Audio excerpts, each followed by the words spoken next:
Good evening, everyone. Welcome to this keynote on integrated marketing communications by Professor Vijay Viswanathan. I'm David Dabrowski from the Competence Center for Marketing at FHWien, the WKW, and I'm very pleased to welcome you all today. I'm very proud and more than happy to have Professor Vijay Viswanathan as a guest lecturer at FHWien, and in this public keynote today, which is one of the leading international experts on integrated marketing communications. He is Associate Dean and Associate Professor of Integrated Marketing Communications at Medill School in Northwestern University. Vijay will give us an overview on how marketing and IMC has evolved over the past few years and explain the drivers of customer experience and engagement. And I think which we will also discuss customer experience and engagement in light of COVID-19. The keynote will last about 60 minutes, and after the keynote we will have time for a Q&A session. Again, thank you very, very much, Vijay, for being with us virtually today, and I will stop my screen share now, and the floor is yours. Great. Thank you so much. First, it's a real honor to speak in front of all of you. I would have loved the opportunity to actually be in person, to be in Vienna and talk to you. Unfortunately, I know the situation right now prevents that, but I do hope, we meet in the near future. I hope all of you are safe and well, and your loved ones too are doing well. These are definitely tough times. As you know, the situation in the US and of course all around the world right now is pretty unstable, and basic rights and freedoms are at risk. So whenever we can do some good for society and lend our voice, I think, we as thought leaders, as scholars, as educators, as learners, should do our bit to really contribute to society. So I'm going to share my screen with you shortly, and I'll take you through a very short slide deck. I'm going to try not to overwhelm you with too much information. At the same time, I do know that's if I do have a weakness, it's that. But if you have any questions, please feel free to put it on the chat window. And if there's something absolutely urgent that you just feel that you have to ask me, please feel free to speak out, and we can have a conversation. I definitely don't want to interrupt your thought process or any questions that you might have. So I'm going to talk today about IMC, and I really call it IMC 4.0. I think we have gone through 3 phases of IMC in the past 30 years, and I'll quickly take you through the journey. And I think right now we are really in this phase of driving customer experience. And I think we are in what's called the experience economy. We have moved from the product economy to the information economy, and I do believe we are right now very much firmly in the experience economy. And the world is really moving very quickly. And more than firms and brands, it's really consumers who are really moving very quickly. So it's something that firms could take as an opportunity or as a challenge. Also, I think the word digital disruption is being misused. I think what's being disrupted are brands and firms' business models. For customers, it's not disruption, it's actually more convenience, and we are actually finding new ways to spend our time. So it's not really disrupting our lives. If anything, we are finding more and better things to do, more productive things to do and lend our voice. It's companies whose business models have been really disrupted. So I really come at it more from a customer point of view when I go through this presentation. So let me take a few steps back and give you a short idea of who I am. Who's this person talking from thousands of miles away on this Zoom session? So when I try to figure out who am I, I'm talking about more professionally right here. Really, it's about 4 things that I do. One is practice. I never forget my roots. I'm a practitioner turned academic. I very proudly say that. I worked in the industry for 5 years, and I was very fortunate to be running global supply chains, launching a new brand with Unilever, doing international banking strategy, creating data strategy. So I did a lot in 5 years, and that gave me so many questions to really think about, and really prompted me to pursue a PhD. So practice is very close to my heart. I love the world of research. There hasn't been a day when I don't feel like coming to school with some new idea and talking to my colleagues about it, or going through data and doing some analysis. So in my PhD, I was trained as a quantitative or as an empirical modeler, but I love all types of research. Often I believe that you need a multi-method approach to really solve some of our more challenging problems. I love teaching. I never thought I would love teaching, I must confess. But I absolutely love being in the classroom, and I love talking to students, and I love hearing their ideas and how they structure their thoughts, because every time I think I'm in the classroom, I actually think I learn a lot. So I'm really looking forward to, again, another set of interactions with students in your class, and I hope to learn more, if anything, this time around. So just be prepared for some really lively class discussions. Finally, scholars aren't complete, I think, without taking a stand on what is the future all about. And for me, the future is really where nature and nurture come together. Nature is the situation, the surroundings, and where we as consumers and individuals really operate. And the role of marketing is really to nurture customers. But you really can't nurture customers if you don't understand nature, right? If you talk to customers without really understanding the situation you're in, it's almost like you're tone deaf or you're insensitive. So the future is really where nature and nurture come together. The future is really where humans and technology come together. So I really see the future as the intersection of things coming together. I don't think it's just going to be one thing. I don't think machines are going to rule us. I don't think it's just going to be structures and processes that are going to tell us what to do. As humans, we are incredibly creative. So I think that's really the future. And so I really try and plan my research and the questions that I'm interested in thinking about, what the future could be. I also want to quickly introduce the IMC program here at Medill. I also wear the Associate Dean cap, so I wouldn't really be doing justice to my job and my employer if I really don't talk a little bit about this IMC program. So we have two master's programs. We have something called the full-time master's program, which is about 70% international based on campus. And then we also have a professional master's program here. People are working, but taking classes in the evening. And we have a campus in downtown Chicago, but we also have a fairly large online program. The IMC department has, in the last 10 years, been incredibly productive when it's come to research. Research has really become important. And we have faculty doing research on IMC, but also pure marketing strategy. We have some of the best researchers on consumer insights, and we have some of the best leading faculty in data science. And so we continue to grow our faculty who have the right toolkits and look at studies from a customer point of view. I definitely rely so much on my clinical faculty. These are practice faculty, and we have an amazing team of faculty who have been in the C-suite. We have the ex-chief operating officer from Google. We have the chief marketing officer from McDonald's and from Deloitte Consulting.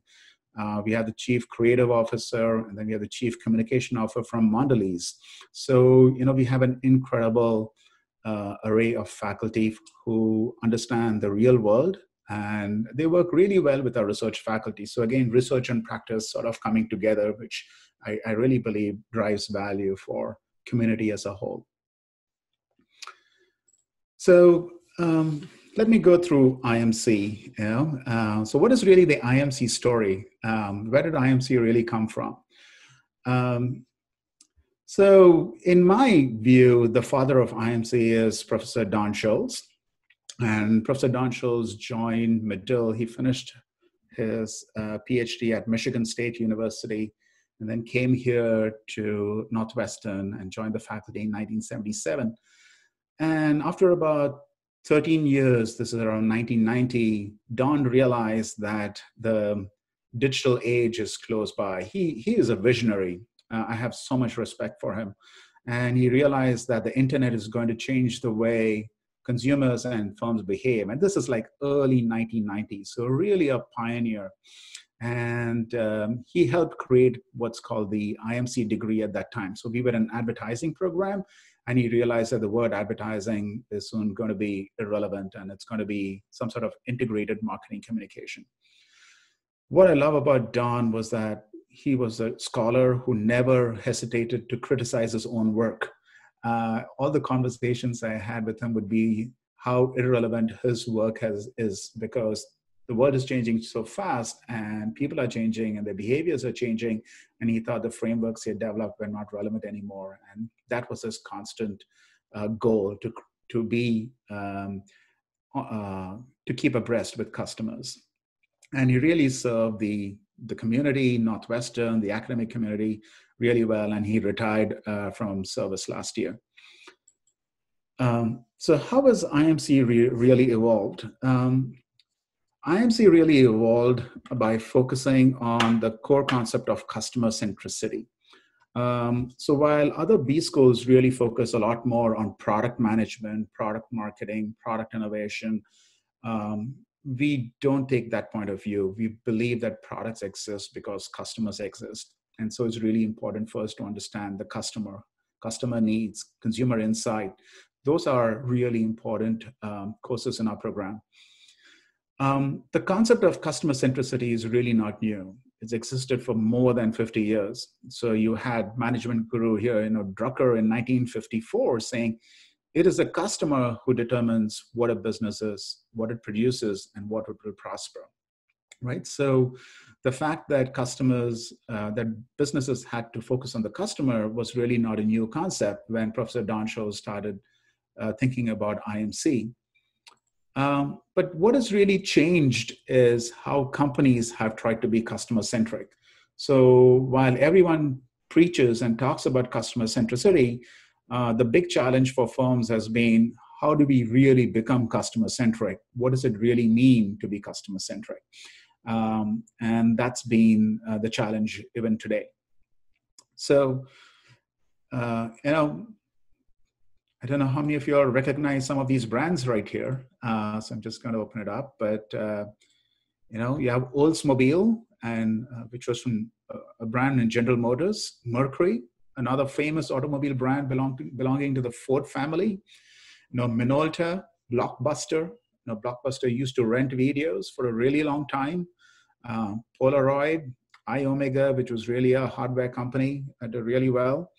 And then right here, I have a picture of Tower Records. So if you wanted to buy music, you would go to a music store, and that's where you would buy your music, whether it was cassettes or tapes or CDs or whatever they may be, right?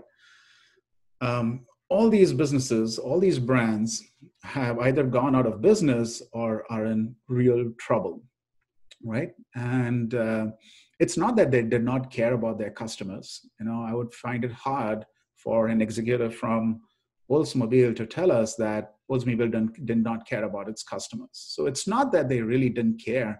It's really that they didn't have the capability and they didn't have the processes in place to really have a customer-centric organization. So, the remainder of the talk, I really want to focus on how IMC has evolved and what does it mean to really be customer-centric? What is that capability? What should firms be doing to really say they are customer-centric? So let me quickly define, what is IMC? IMC, again, you could get slightly different definitions, but if you ask our faculty, I think 90% of them would say, and maybe there's a confidence interval around that, but IMC is a data-driven, customer-centric approach to making strategic marketing or marketing communication decisions. So customer centricity, we know what that is. What is data-driven? Data-driven means you need information. You don't go purely on gut. You just don't go on instinct. but you have a good sense of what the customer wants. So it could be qualitative data. So you're doing some sort of anthropological studies or sociology or psychology, but you really have a good sense of, what is the customer's unmet need, what are their pain points, and how would they respond. It could also mean in this day, big data or big quantitative data. So how do I use secondary databases? How do I really look for patterns in the data and garner insights? And then how do I make recommendations to brands on how they should allocate their resources and which customers they should target and how much money they should be spending? So data plays a really big role today, especially in marketing. And I think it helps marketing become a little bit more accountable. I think when I was in the industry, the big challenge for marketing for CMOs was how do we become accountable? How do we really prove that our marketing campaigns has X% ROI? And it is just not about making the customers feel good. So you have to really quantify your results. And I think that's where data really helps you. So, how has IMC evolved? Well, customer centricity has always been at the core of IMC. When Don Schultz crafted the IMC program in the early 1990s, it was all about message consistency. And Don realized that customers don't see communication as coming from a PR agency versus an advertising or some direct marketing catalog. He realized that customers just see it as one brand talking to them, and they don't really differentiate between a PR message versus an advertising message. And so that's why he really got these three departments together, which was advertising, direct marketing, and PR, and formed Integrated Marketing Communications. But the whole idea behind that was message consistency. Now, very quickly, within 5 years of forming the program, they realized that the internet is going to take over, and there's going to be a lot of data being captured. So the folks in direct marketing actually had a lot of data because they would send catalogs to customers, and then customers would say what piece of apparel they needed from the catalog and send it back. And so these direct marketers had a lot of data with them. And then they would use that data to really figure out who are the most valuable customers and who they should target and what products really appeal to them. And we realized that direct marketing would soon evolve into digital marketing. So in 1995, the program started recruiting the first data scientists. So Professor Ed Malthouse, Professor Frank Mulhern, who are now still part of the program, came in, trained in statistics and econometric modeling. So we were one of the first advertising programs, if I can say that, to really focus on databases and data science. For about 10 years, the world carried on. And then again, Don comes back, challenges his old frameworks, and Don says, you can't keep looking at sales because sales is a past metric. And instead, what you should be looking at is really future forward-looking metrics. And so we really got into the concept of customer lifetime value. Customer lifetime value is, what are the cash flows that you expect from a customer as long as they stay loyal to you for the next 20 months or 24 months or 10 years, whatever it may be. And so we really started linking marketing actions to customer lifetime value, and then saying, what are the actions for which customers do they really drive customer lifetime value? And so that became a huge focus of research here at IMC. And then brand equity is a similar measure. What really drives future cash flows for the brand? So as opposed to looking at past metrics like profit or sales. Now, in recent years, in the last 5 years or so, there's been tremendous growth in adoption of new technologies, right? Customers are becoming technologically savvy. Like my mom is always on Facebook and now on WhatsApp. My cousins are all on Instagram, and now my son is on TikTok. So, so we find that people are just using new technologies really rapidly. And what they're really looking for is a great experience. They want to interact with brands, but when they can, at their convenience. They don't want really brands to tell them what's a good time to interact with them. And so really, I see the future as one that integrates consumer science and technologies, right? So a lot of companies are building new AI algorithms, but I don't think too many of those algorithms really understand consumer behavior. Those are just machine learning where you're just trying to learn what you've already learned. And there isn't much opportunity to really try and learn new things about what the customer may be doing. So when the customer is constantly changing their behaviors over time, like in this pandemic, we are changing our behaviors. I'm not going to the restaurant, but now I'm ordering food online. Then how do the algorithms then pick up that there's a change in the customer journey and the customer wants a slightly different experience, right? And so you really need to integrate consumer science in these technologies. Interestingly, you would have noticed that as the world evolved and IMC evolved, marketing communication has also evolved. In the 1990s to 2000, it was all about share of voice, right? So I remember when I was in Unilever as a brand manager, I would have reports on how much Procter & Gamble was spending, and I had to make sure that I spent at least as much as Procter & Gamble. So it was all about who could shout the loudest, who had share of voice in the market, and that was really the dominant way of allocating resources. When the digital platforms, when Google, and then maybe American AOL, and then after that maybe other digital channels started coming in, MySpace, and then Facebook, people realized that we are moving away from TV to digital platforms. And they started tracking how much time are we spending on different platforms. And so it really became the share of attention. So every time I go to Facebook, I get an ad whether I want it or not, because they just think that I'm on Facebook and I'm going to be receptive to ads. But it's not about really trying to figure out whether I'm in a position to respond.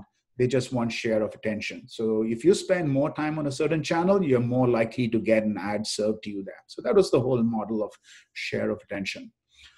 But today, I think we really moved into a share of influence. We don't want ads to be served to us all the time. We want the ad to be there when we are ready or when we are in the state of mind to really make a purchase decision, or we are thinking about making a purchase decision. So I may not be spending too much time on a certain channel, but when I am on that channel, I want to make sure that I'm served the right message and the right product with the right attributes, right? So it is a share of influence now. It's not really the share of attention. And this is where I think marketers are having a slight challenge, trying to figure out, as we say, what are the moments that matter, right? I don't want to be advertising to you 24 hours a day, but how do I know what's the right time to really advertise to you? And so the moment that matters is really critical. So it's not about first moment of truth, which is, what do I do in the store? It's not about zero moment of truth, what am I doing on a search engine? It's really about, what is the best moment of truth? What is the critical moment of truth? So since we're talking about influence, I just want to share some of my work that I've done on influence and, what do we mean by influence, right? So this is an early study that I had published with a really nice co-author. And this was a qualitative study. This was one of my first qualitative studies, and it's actually my most cited study too. And so we really tried to look at Gen Y here, and we tried to figure out what influences them in their decision making. What are the things that are going around in their life that really influence them? And so we did a qualitative study. We did some in-depth interviews, and then we broke it up into some themes. And when we broke it up into themes, we realized that Gen Y, and I'm sure after that, the millennials, digital natives, I don't think are very different, is that they have a really dominant system one. So I'm not sure whether you're aware of system one and system two, but system one is really the emotional, impulsive part of the brain.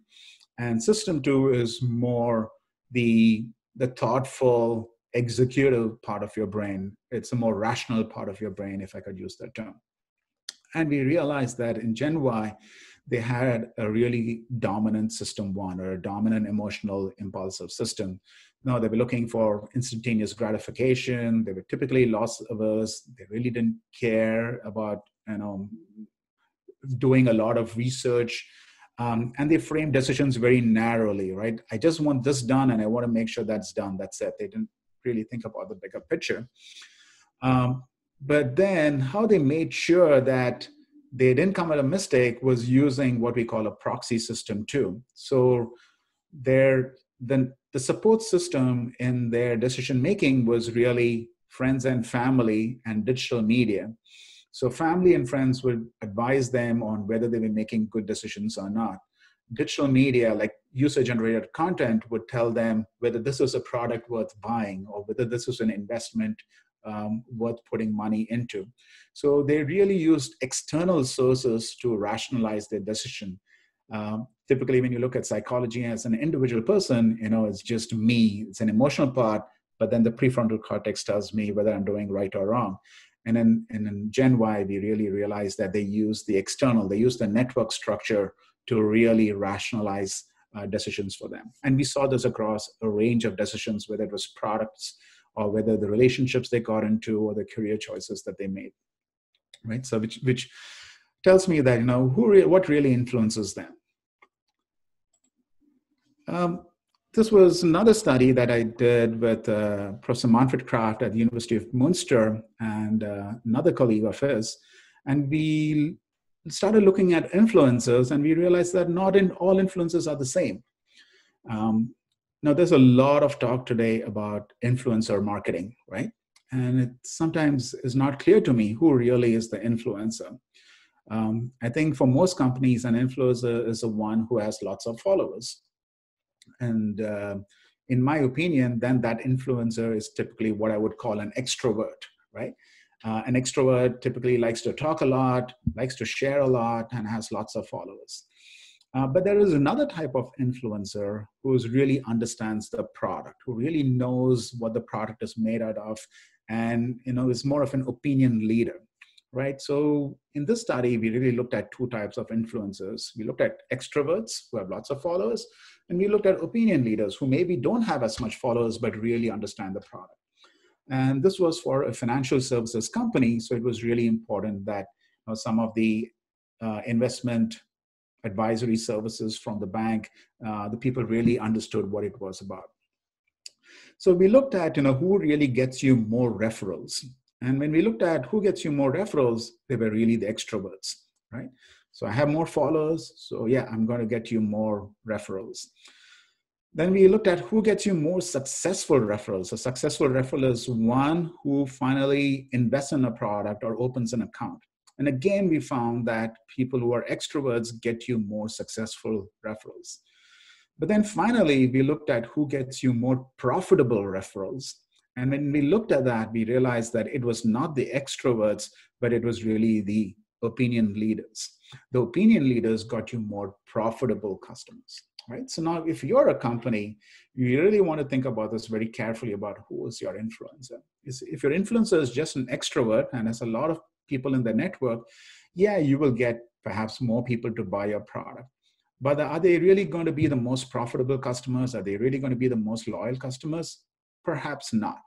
But if you have an opinion leader who's an influencer who truly understands what your product is about and has some product knowledge, then they may not be able to get as many new customers, but they can definitely get you more profitable customers, right? So as a company now, you really have to figure out, do you want quality or do you want quantity?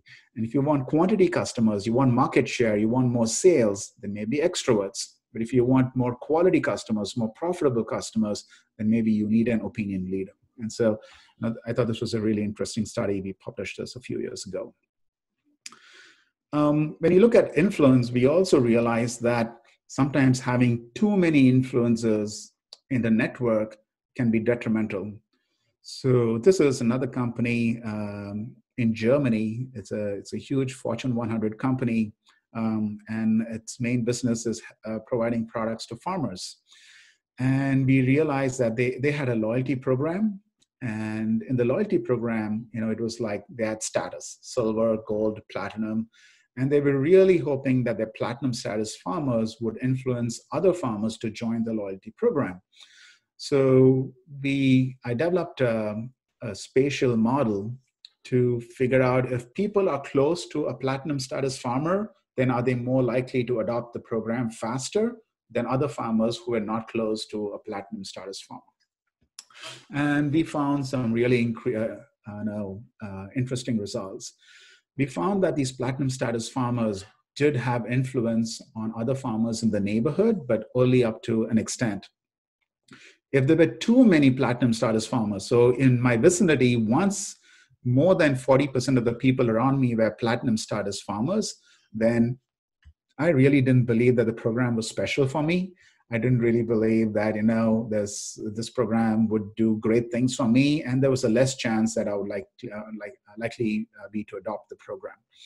So you have to be very careful about how many influencers you have and what the structure of your program is. So if you have too many influencers and people are going to be like, there's nothing special about this, and I'm not likely to buy it. So also you've got to be very careful about how you structure your influencer marketing program. We also saw that the effects of influence can vary over space. So not all influencers will have the same effect across different markets. People in different markets respond differently to different influencers, right? And so this is actually Bavaria. And in Bavaria, we saw that, I think this is the famous the Riesling growing region. And we realized that for this company, they really didn't have a strong social influence in the northern part of Bavaria and also in the city. And I think this might be Munich. So around the city of Munich, they really didn't have a strong social influence for their products.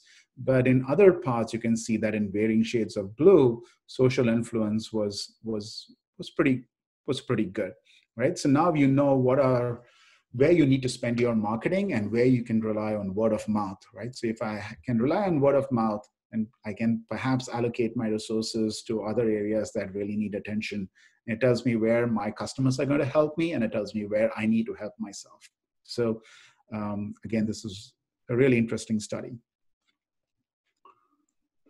Vijay, you encouraged us to ask questions. So may I take the chance to ask a question? Sure.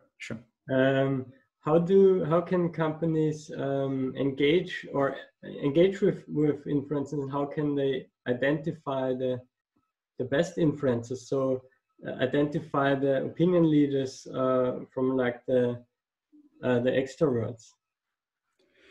Yeah, so you need a little bit of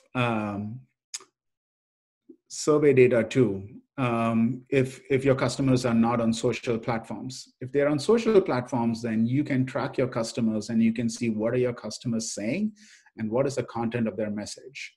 So if there's a way to use some sort of NLP to figure out what the content of their message is, and is it more around product knowledge or is it just more about promotional? Actually, this is a study.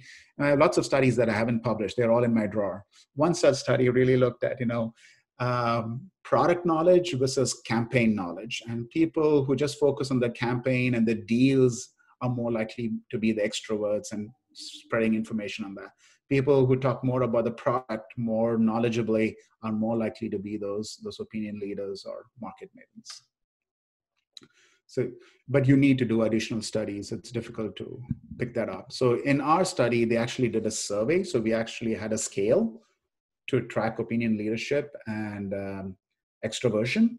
So we used what were well-validated scales for the customers who are referring other customers.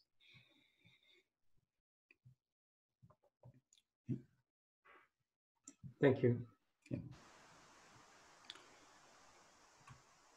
So, the world, as I said, has definitely become much more complex. So, yeah, you can influence our customers, but now there are so many other things going on in the world that can influence a customer. And so we have the Spiegel Research Center, and Ted Spiegel was a professor. He passed away a few years ago, but he was a direct marketer, and he owned the Spiegel catalog company, which owned many other brands. And before he passed away, he funded what is now a really important center for us called the Spiegel Research Center.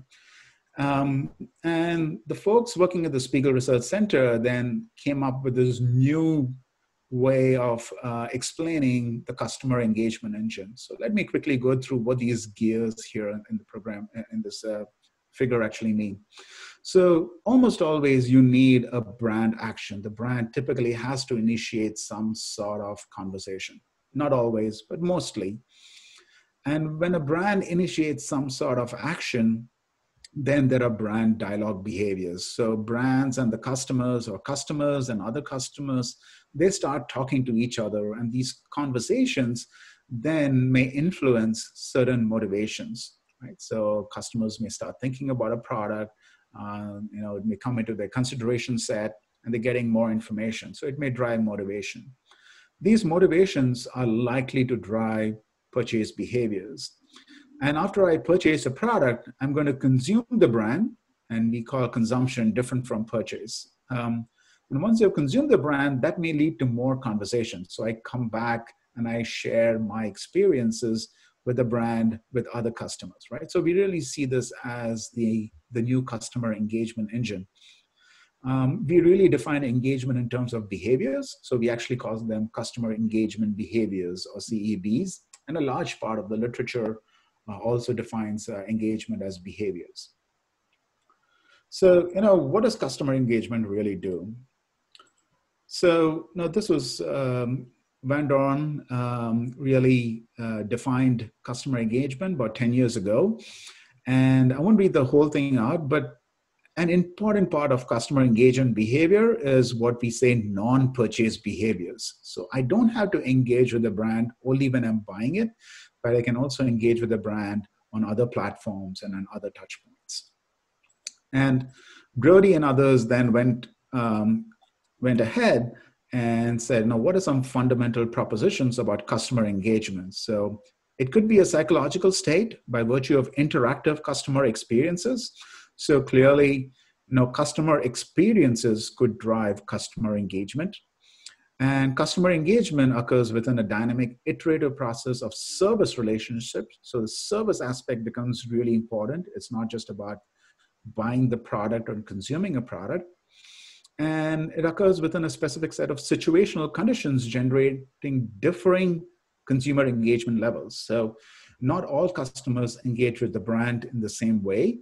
The level of engagement could vary across customers, but it could also vary within a customer, right? So over time, I could choose to engage with you more and more as I get to know more about the product, or I really like your service and I engage with you much more. And at the Spiegel Research Center, there's been plenty of research, and they have found that as customers increase the level of engagement with the brand, their lifetime value actually increases. They actually become friends with the brand, and they stay loyal to the brand for a really long period of time. I've done studies on customer engagement, and at IMC, we have never believed in the hierarchy of effects model. This was, one thing that perhaps brings us together as a faculty. We don't believe that customers have a linear journey from awareness to interest to desire to action. We don't believe it's this linear stepwise process. It's easy for marketers to understand it. We don't believe that's the way consumers actually behave. I take an example. I buy an iPhone because everyone else has an iPhone, and then I will try and figure out whether this iPhone actually makes sense for me or not. So I've already bought the product, and then I'm going to decide whether I want to keep the product with me or not, right? So there's one there. So I think customers create their own journeys, and I'm much more of a stronger believer in customer journey than the linear hierarchy of effects model. So this is a study that I recently did for a financial services company. It sells, retirement and insurance products. And so they wanted to know what really drives engagement. So they did a lot of stuff with email. So there was email marketing. They had some local events for their customers. They had a really nice blog set up about the product. And they also did webinars. And then they wanted to see who really bought an insurance product, or who at least tried to get a quote for an insurance product. And we found that, out of the 10,327 customers, let's assume they start at time 0, so they had really no engagement with the company until then. 5,946 would go straight to behavior. So they went straight to, I want to buy the product. They didn't go through this interest, desire, action framework. And so they went straight there. About 319 customers, reached the endpoint, but going through the campaign email. So, the email was opened about 8,594 times. And, but 3.7% converted into final customers. From the local events, there were fewer attendees, but 15 or 16% of the attendees actually converted and bought a product. And then similar thing with the blogs, about 9% of the people who visited the blog converted. And then from the webinar, about 10% of the people who attended a webinar converted and bought the product. So you can see that they all created their own journeys. They interacted with the brand at touch points that made sense to them, given their life, given their needs, and given what they wanted, what their goals were.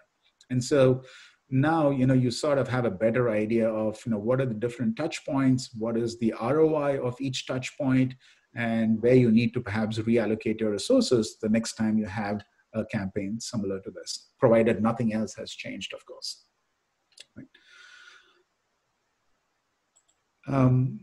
And then, of course, an interesting part here is that when people bought it, they just bought it all over again. They didn't go through the whole journey once again. It was almost like state dependence here, like past behavior predicted future behavior, because people stayed in this loop right away. They didn't go through the whole consideration set and evaluation all over again. We also find that the effects of customer engagement behaviors can last over a significant period of time. So here we looked at data from a loyalty program in Canada. This is a coalition loyalty program. So you use a credit card, but if you go to a gas station or a grocery store or you buy a cruise, you still keep getting points all the time. So it was a coalition loyalty program. It's one of the largest loyalty programs in the world. About 70% of households in Canada belong to this loyalty program. And we looked at who uses the mobile app for the loyalty program. And we found that people who frequently use the loyalty program are more likely to buy products using the credit card from the loyalty program for weeks. So on the x-axis, I have the effect of one interaction over a period of time. So one interaction, that effect would last for about 8 to 9 weeks. We also looked at recency. So that is the days that would lapse between one mobile interaction versus another mobile interaction. And believe me, it's got nothing to do with purchase. The mobile interaction is purely about checking your points or checking in at the customer at a location or checking your rewards. It has no purchase. It's separate from purchase. So they were not using the mobile to make a purchase. So the fewer days between two interactions, we also found that had a significant long-term effect on their purchase behavior. And this was going up to nearly 25 weeks right here. So we found that, these have long-term effects spread over time.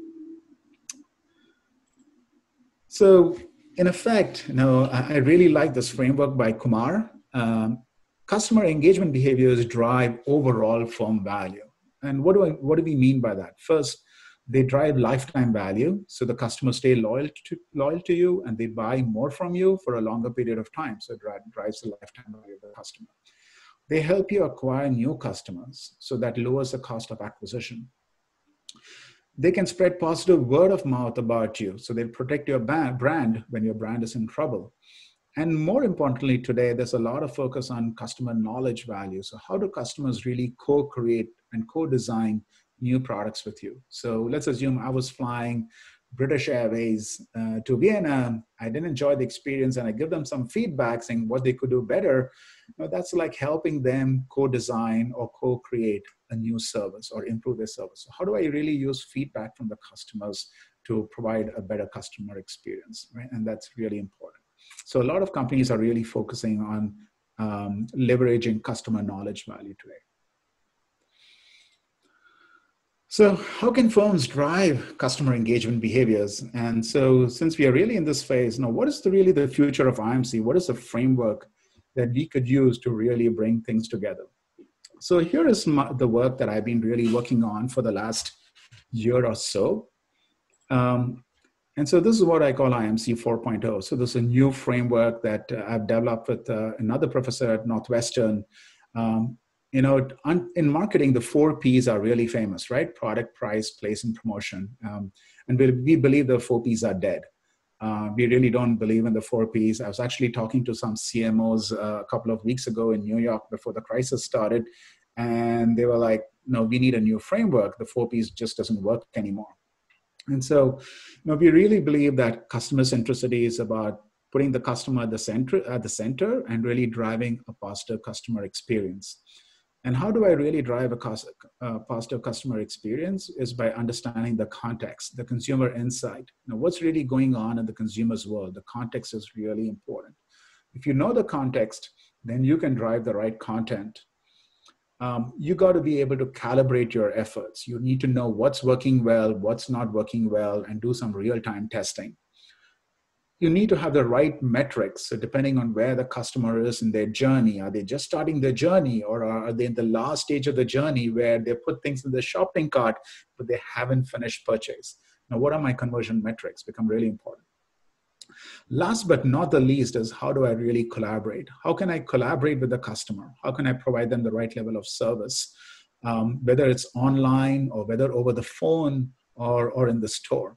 So collaborating with the customer is becoming really important, and that's a huge part of service. So I think I see service as a part of driving customer experience.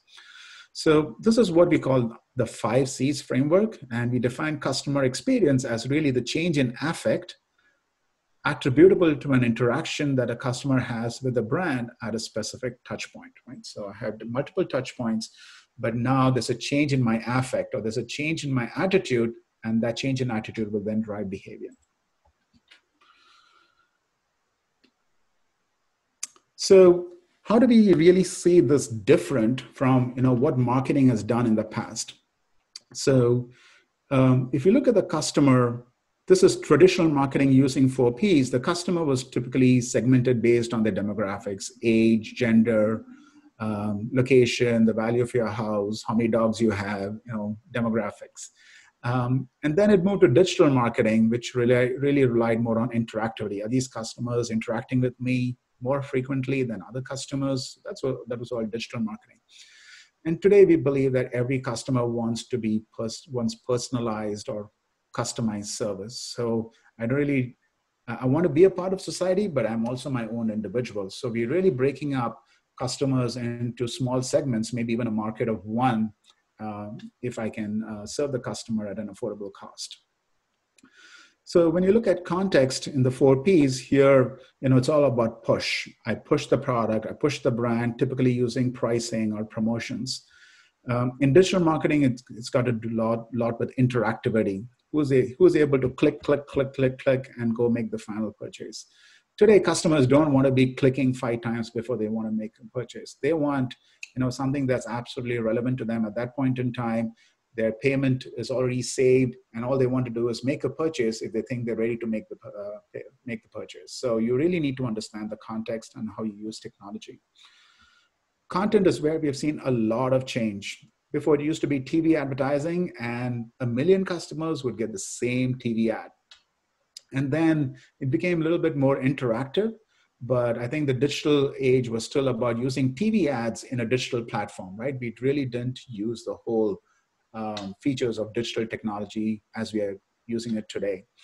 And today we have like dynamic creative optimization and content management platforms. So you've already stored millions of pieces of content, and you know what the customer wants at that point in time, and you serve the right content to the customer when they want it. So it's very different from the world of TV advertising. And I think TV advertising itself is going through change and becoming highly personalized. In calibration, before, a lot of media plans used to be share of attention or share of voice. In digital marketing, it was all about interactivity, using some customer databases and who's clicking. Today, it's really different. Your calibration has got to do with where the customer is in the customer journey. There's real-time optimization going on, and what content to serve because you're constantly doing some testing. In conversion, it was all driven by promotional tactics. So every brand wanted to know what is the return on investment on my marketing for my marketing campaign. In digital, it was all about e-commerce and what's traffic and how do I convert customers. And today it's really omni-channel or multi-channel, right? There's both online and offline. If customers are online, how does it translate into store sales? If they are in the store, how does that translate into online sales for the brand? So really, how do I optimize across multiple channels? And here we have seen a range of new models being developed. And we're trying to actually develop a new metric called customer experience lifetime value. So how does customer experience really drive lifetime value for the brand? Finally, it's really collaboration. So in 4Ps, maybe some customer service support, like typically it's after sales. That's what it used to be called. Only after you buy a product, you would get service, and typically face-to-face. In digital marketing, you had some call centers and BPOs and social networks who came and helped you. But today, I want the device on my phone. I want to know quickly, how to solve a problem. And the only time I really want to talk to someone is if I can't find a solution easily. So talking to our customer support is actually my last resort. And how do I really get all the information on my device to solve the problem that I have right now? So that's really dynamic marketing. So that's why we believe that today the way firms have to organize themselves is very different from how they organized themselves even 10 years ago. So I'll quickly wrap it up. So this is still ongoing work, but we are trying to prove a series of hypotheses here. First is that we know customer engagement behaviors drives value, but really what drives customer engagement? We believe it's customer experience, again, going by Brody's definition. So we believe customer experience would also drive adoption and it should drive loyalty. So these are some of the hypotheses from a consumer point of view. But from a brand point of view, we also believe that customer experience would drive lifetime value. It would increase the willingness of a customer to recommend that product or service to another customer. That's Net Promoter Score.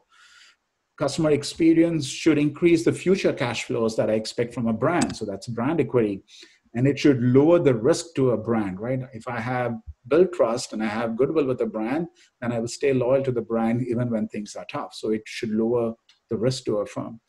And finally, it should lower the cost of acquisition. The cost of acquiring a customer used to be really high.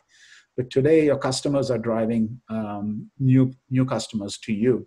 And so it should lower the cost of acquisition as well as retention. So these are just some hypotheses that we intend to test. We are in the process of actually talking to a few companies and getting some data from them. So hope to start this project sometime in mid-June.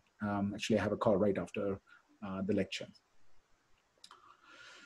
So I'll quickly summarize. So what is really IMC? IMC really started off as a concept. So when Don Scholes really thought about IMC, I don't think he really saw IMC what it is today. He thought it's about integration of different channels and it was more of a concept. But today, companies are using IMC as a capability to create some sort of strategic advantage in the marketplace. And I think marketing and IMC were on two different paths, but now I think they are going to merge with each other because marketing, if you take a B school marketing program, they used to focus a lot more on pricing and sales. And we used to focus a lot more on digital channels.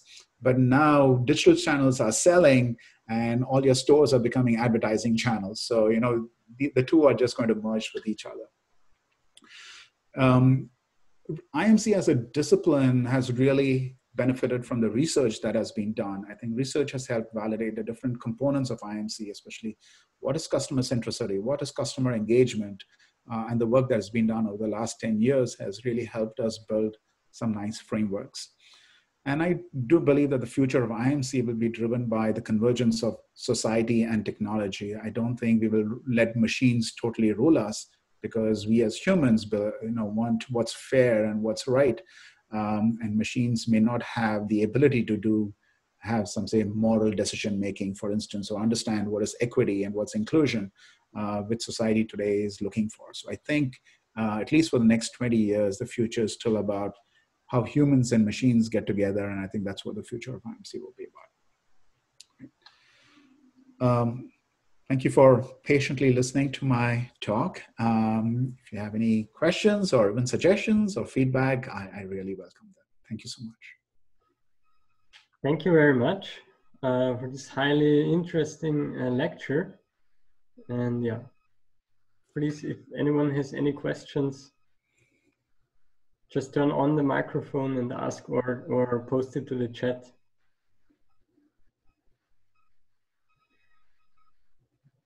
Maybe I can start with a question. You mentioned that today marketing is very data-driven, and you also mentioned the large number of different digital channels, like from email to TikTok and so on. And these channels are often they appear on a very short notice and change quickly. So would you say, considering this environment,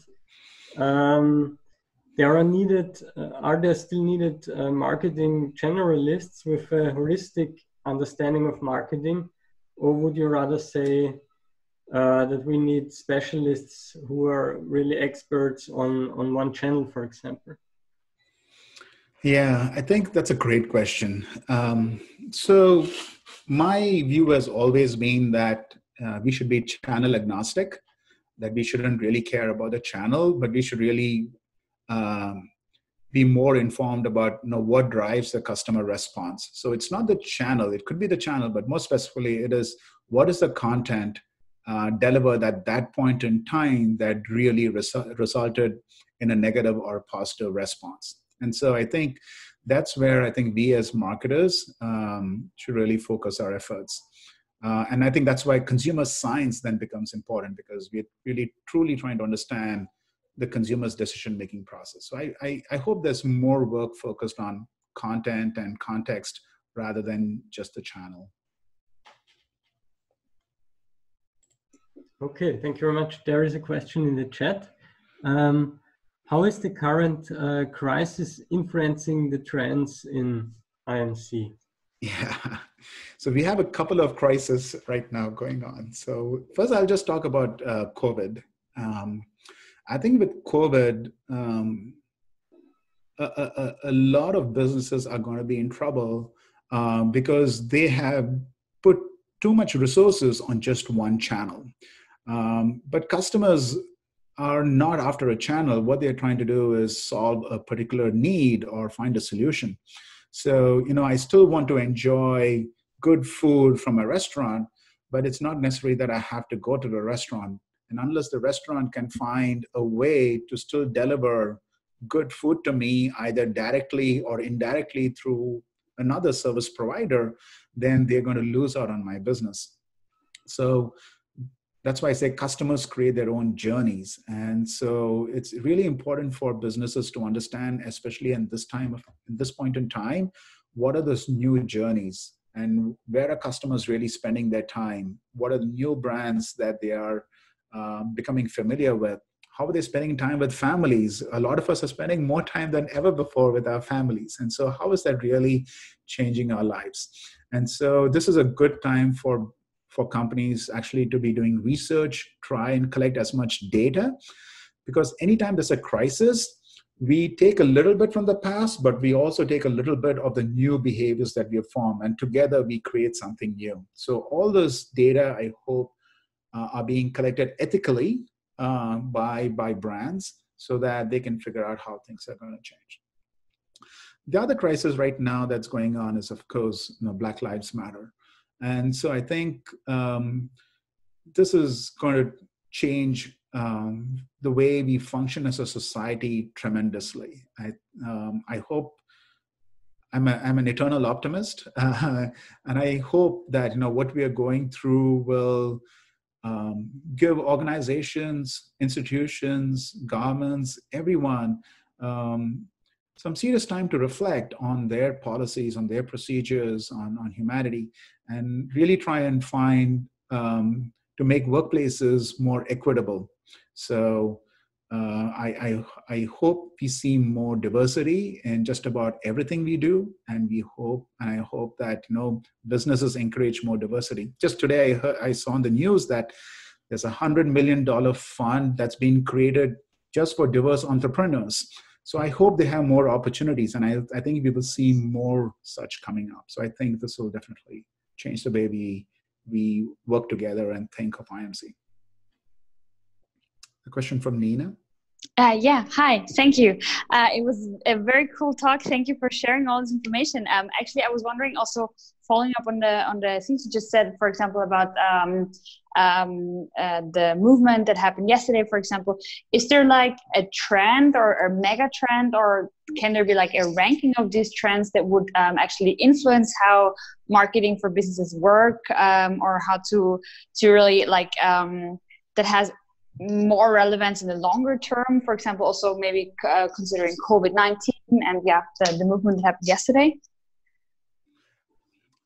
I wouldn't want to rank it, but definitely the movement that, if you're talking about the Black Lives Matter movement, that is really important. And I think what we are seeing is that there's just been a lot of frustration and anger with the inequity and inequality that Black society has been subject to for years, for centuries.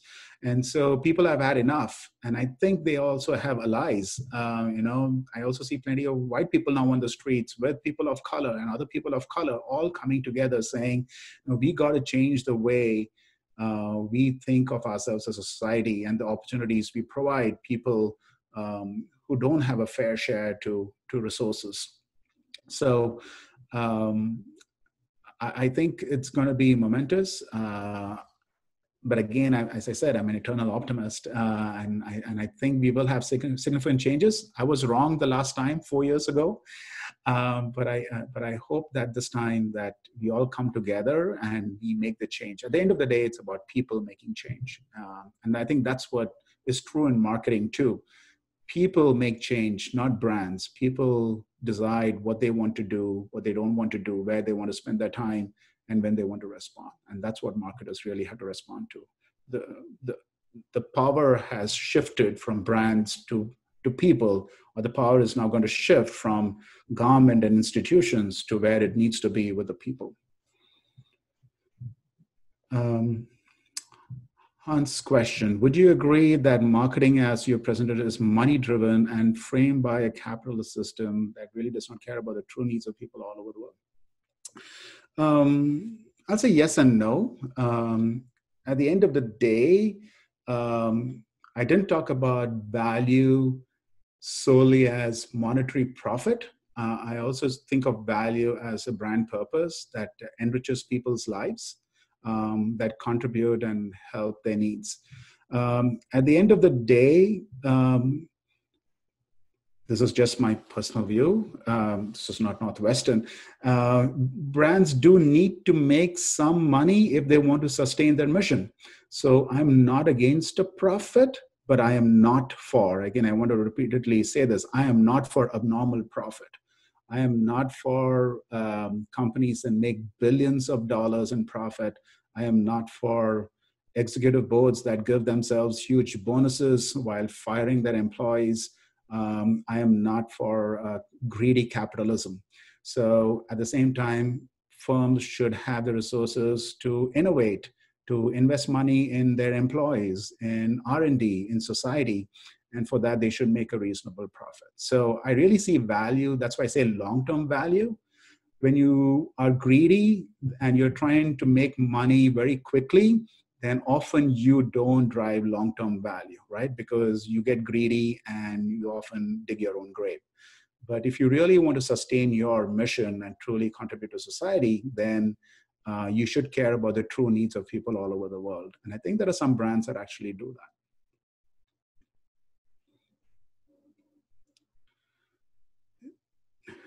Birgit says, do you think only data will be the driver of where the marketing money goes?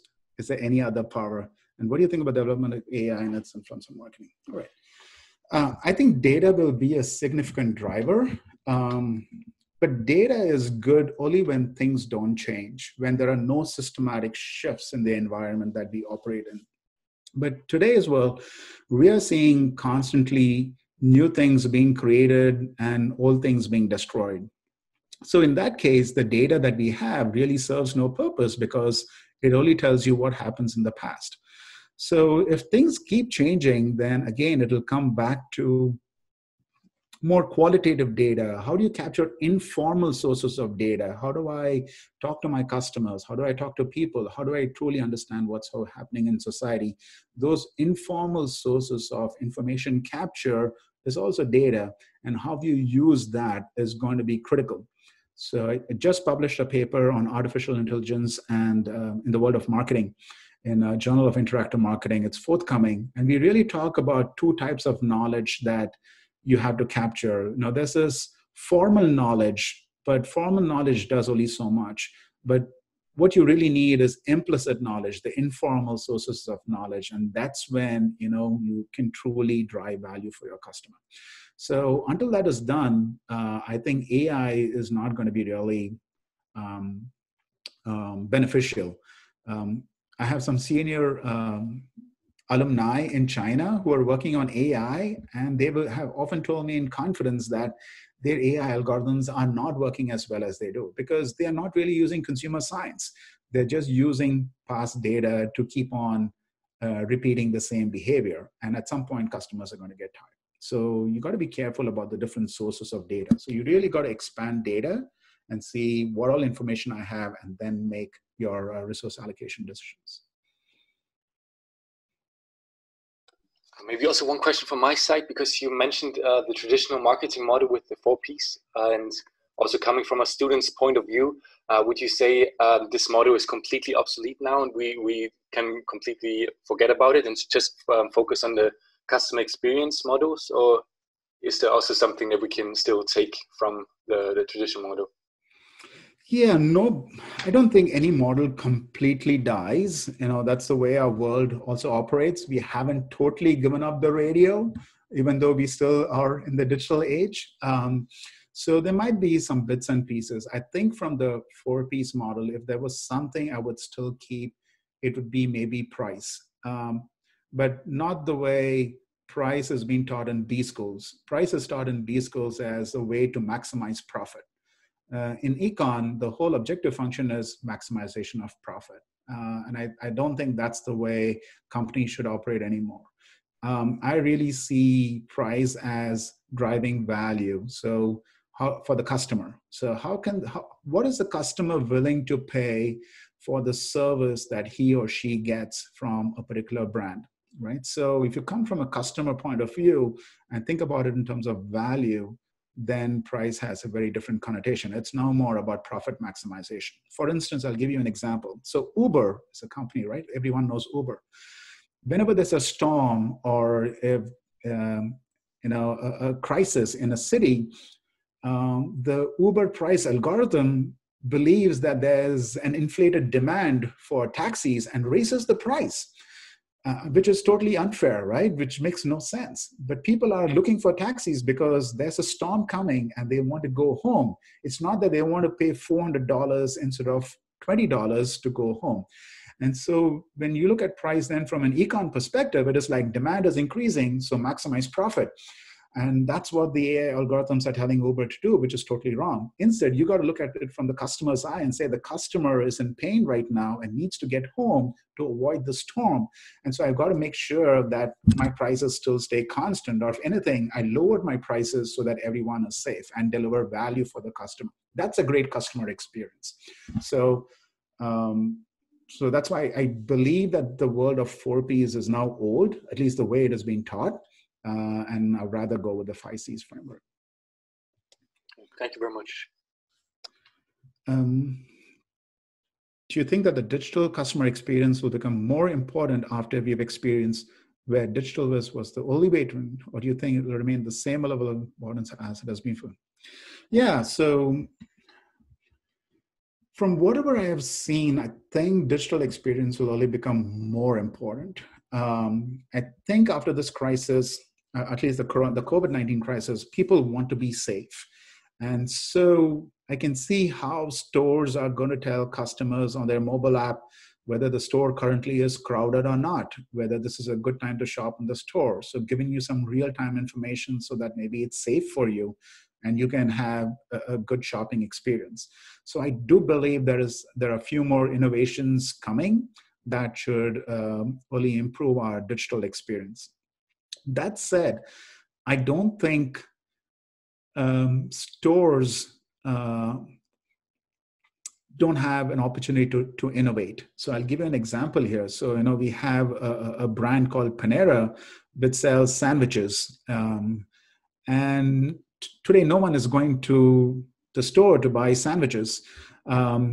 But what they realize is that they have a wonderful supply chain because they source bread and meat and cheese from all the local farms in the neighborhood. And they realize that what customers actually are running short of is groceries. And so rather than go to a grocery store, can I now provide some value-added service by actually doing a drive-through groceries for you? So you don't have to get out of your car. You just drive through and you can still buy groceries from me. So there may be some new opportunities here for also brick and mortar companies to innovate. And really provide a customer experience that is valid and build some trust. So I do believe there will be some innovation. So digital will definitely increase, and some companies that are creative will also find some new opportunities to provide value.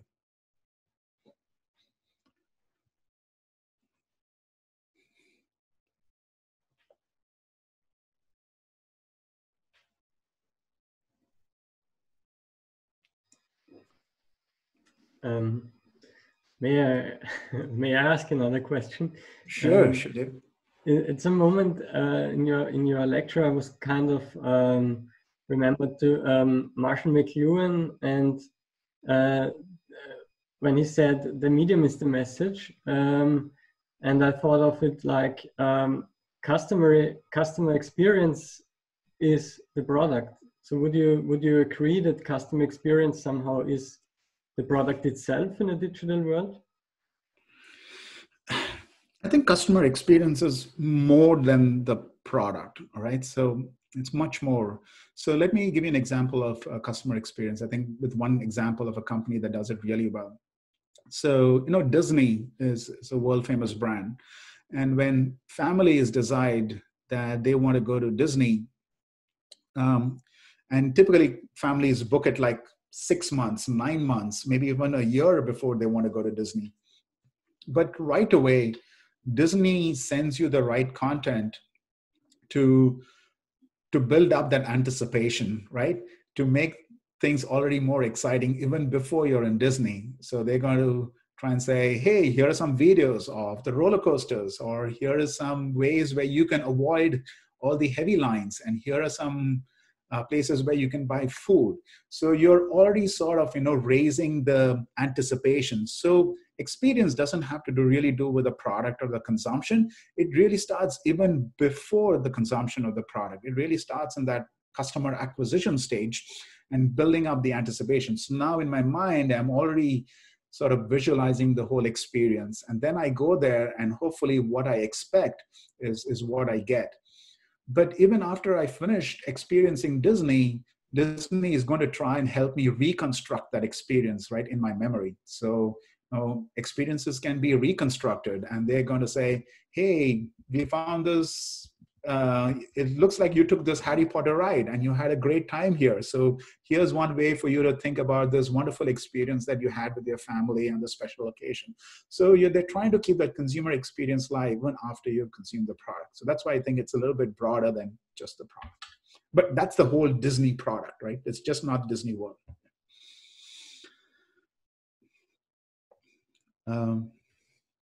So the 2 questions, I'll take the first one. What is your personal view on Amazon?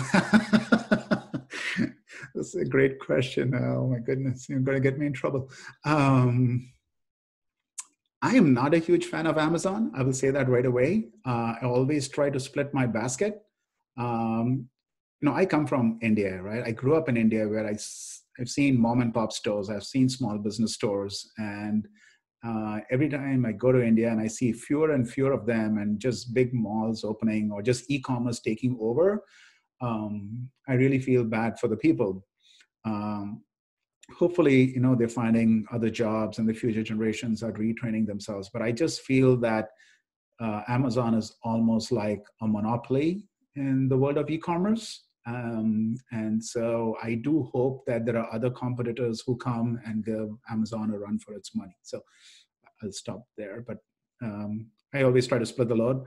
We never buy books. No, I don't want to say never. But if we have an opportunity, we'll actually go to the bookstore and buy books. I know I'm cutting paper, but it's do I buy paper and cut forests, or do I buy from Amazon and kill all the bookstores? So I'm a little bit torn there. Yeah. Considering the changes to marketing, what is the impact of the marketing organization itself? Oh yeah, roles was. All right, so this is a great question. I think this is where a lot of my research is also going to focus on. I think the days of having separate departments are over. So I do believe, like in many companies now, the human resources team reports to the chief marketing officer. Like in American Express, there is no separate human resources team. It's all under the chief marketing officer. I think gradually all the data and analytics operations, ID operations, all will also come under the chief marketing officer, or today they also call the chief growth officer. So I think marketing as a domain will really need people who have, I call the T model. The T model is, it's like a shape of a T. So you should be good at lots of different things. You should be understanding consumers with data, with some technology and strategy. So you should really have some breadth of knowledge across. But then also the T, which is, what are you really good at? Are you really good at data science? Are you really good at integrating technology and marketing research? Are you really good at insights and strategies? So I think we will find the T model in marketing becoming a lot more prominent. So you will have a mix of generalists and maybe you'll have a few specialists. But I think people who are good at two or more things, they will be in demand.